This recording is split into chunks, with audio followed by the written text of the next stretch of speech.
যোৱা কিছু বছৰ ধৰি আমাৰ ইয়াত ইতিমধ্যে সংগঠিত হৈ থকা বাণীপুৰ উন্নয়ন সমিতিৰ তৰফৰ পৰা আমি বছৰত কেইটামান কাৰ্যসূচী লওঁ।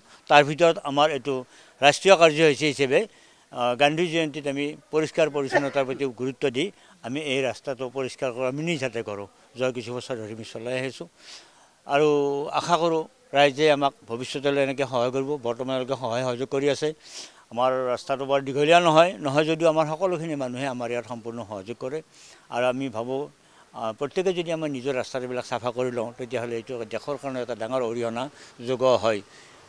আমি সকলোৱে কাৰ্যকৰী কৰিব পৰাকৈ আমাৰ হাতত বহুত কাম থাকে, যিবিলাক কাম নেকি ৰাইজৰ কাৰণে বা দেশৰ কাৰণে এটা ডাঙৰ অৰিহণা হয়। কিন্তু আমি পৰ্যায়ক্ৰমে মানুহৰ মানে কিছুমান চিন্তাধাৰাৰ অলপ জটিল হৈ আহিছে, কিন্তু আমি এতিয়ালৈকে অব্যাহত ৰাখিছোঁ আৰু আশা কৰোঁ ভৱিষ্যতলৈ এইকাৰণে। আৰু আজি চেনেলক আমি এইকাৰণে ধন্যবাদ দিছোঁ যে আমাৰ এই কামত অকণমান সহযোগিতা আগবঢ়াইছে। ধন্যবাদ।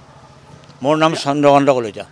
আৰু আমি এটা মেছেজ দিব খুজিছোঁ পাব্লিকক, যাতে তেওঁলোকে ড্ৰেইনত ঘৰৰ পৰা ওলাই ড্ৰেইনত পেলাই নিদিয়ে বস্তুবিলাক, যিটো আমি নিজেই চাফা কৰিব লাগে।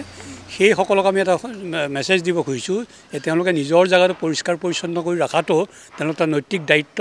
সেই দায়িত্ব তেওঁলোকে পালন কৰিব লাগে আৰু যাতে তেওঁলোকৰ ঘৰৰ আগখন প্ৰথমতে চাফা কৰি লয় আৰু ড্ৰেইনত যিটো বস্তু পেলায় সেই অভ্যাসটো তেওঁলোকে অতি সোনকালে দূৰ কৰিব লাগে। আমাৰ জেগা আমি আমাৰ দেশ নিজেই পৰিষ্কাৰ পৰিচ্ছন্ন কৰি ৰাখিব লাগিব। সেই মেছেজটো আমি সকলোকে দিব খুজিছোঁ। সেইটো আমাৰ এটা অন্য এটা প্ৰধান কৰ্তব্য।